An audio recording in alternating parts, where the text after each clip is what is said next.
হ্যাঁ, নিয়েছি আমি সোয়াবিন 100 গ্রামের মতো। সোয়াবিনটাকে সিদ্ধ করে মিক্সিতে আমি একটুখানি গ্রেট করে নিয়েছি। নিয়ে এর মধ্যে দিয়েছি আদা কুচানো দিয়েছি, আপনারা পেস্ট করেও দিতে পারেন। কুচানো মানে আমি গ্রেট করে দিয়েছি।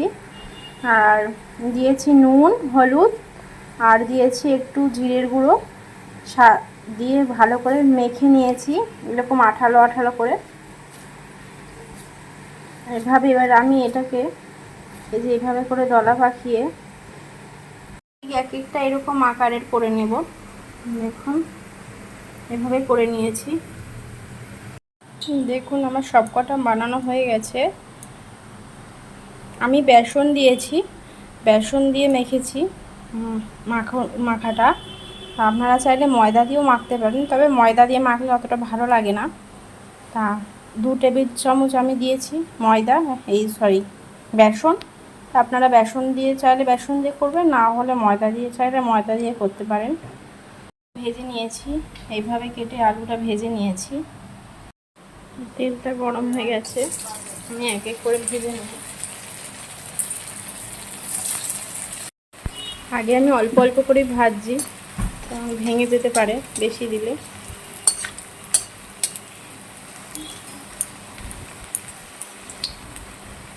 এটা আমি সয়াবিন দিয়ে করছি, এমনভাবে করব যে এটা এত সুন্দর লাগে খেতে, কেউ বুঝতেই পারবে না যে এটা কি দিয়ে বানানো। যদি আপনারা না বলেন বুঝতেই পারবেন না যে এটা কি দিয়ে বানিয়েছে।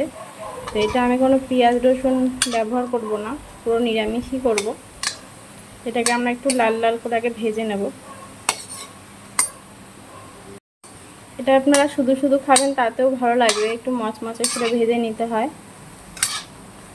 ভেজে নিলে খুব ভালো লাগে, মনে হচ্ছে না ডিমের চপ বানানো হচ্ছে। এই রেসিপিটার আমি নাম জানি না, তবে আপনারা যদি জেনে থাকেন এই রেসিপিটা কি নাম, আমাকে অবশ্যই কমেন্ট করে বলবেন যে এই রেসিপিটা কি নাম। এই যে এইভাবে লাল লাল করে ভেজে নিয়েছি, একটু তেল লেগে নেই। দেখো আমি সব কটা ভেজে নিয়েছি এইভাবে করে।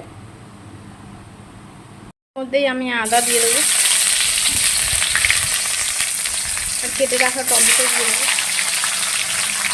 দুটো গোটা লঙ্কা দিয়ে দিচ্ছি, দিয়ে দেবো হলুদ দিচ্ছি 2 চামচ, 1 চামচ ধনের গুঁড়ো দিচ্ছি, 1 চামচ লঙ্কার গুঁড়ো দিচ্ছি। আপনারা যেরকম পরিমাণে খাবেন সেরকম পরিমাণে দেবেন ঝালটা। নুনটা দিয়ে দিচ্ছি স্বাদ মতো। এবার এটাকে আরও 2-3 মিনিট কষাতে হবে।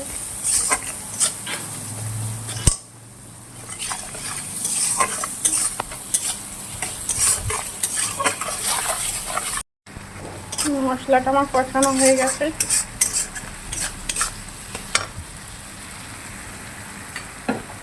আমি এবার আলুগুলো দিয়ে দেবো, ভেজে রাখা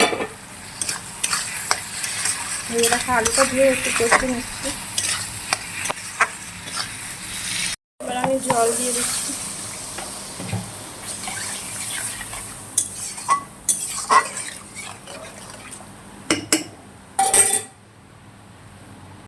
ঝোলটা ভালোভাবে ফুটে গেছে, আলুগুলোও সিদ্ধ হয়ে গেছে, কত সুন্দর কালার এসে গেছে। আমি এবার এগুলো দিয়ে দিচ্ছি। এইগুলো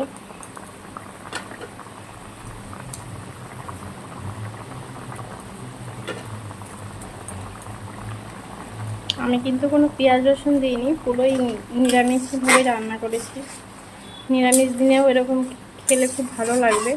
আর সয়াবিনটা তো খুবই ভালো, মানে খুবই প্রোটিন জিনিস একটা। একঘেয়ে রান্না খেয়ে তো ভালো লাগে না সবসময় সয়াবিনের। এরকম একটাভাবে বানিয়েও খেয়ে দেখতে পারেন, আমি এইভাবে বানিয়ে খাই মাঝে মাঝে যখন ইচ্ছা হয়। তা রেসিপিটা কি নাম আমি জানি না, নামটা আপনারাই বলবেন কিভাবে এটা কি নাম হতে পারে, বা আপনারা যদি জানেন এটার নাম কি অবশ্যই কমেন্ট করে আমাকে বলবেন। আর আজকে রান্নাটা কেমন লাগলো সেটাও আমাকে বলবেন।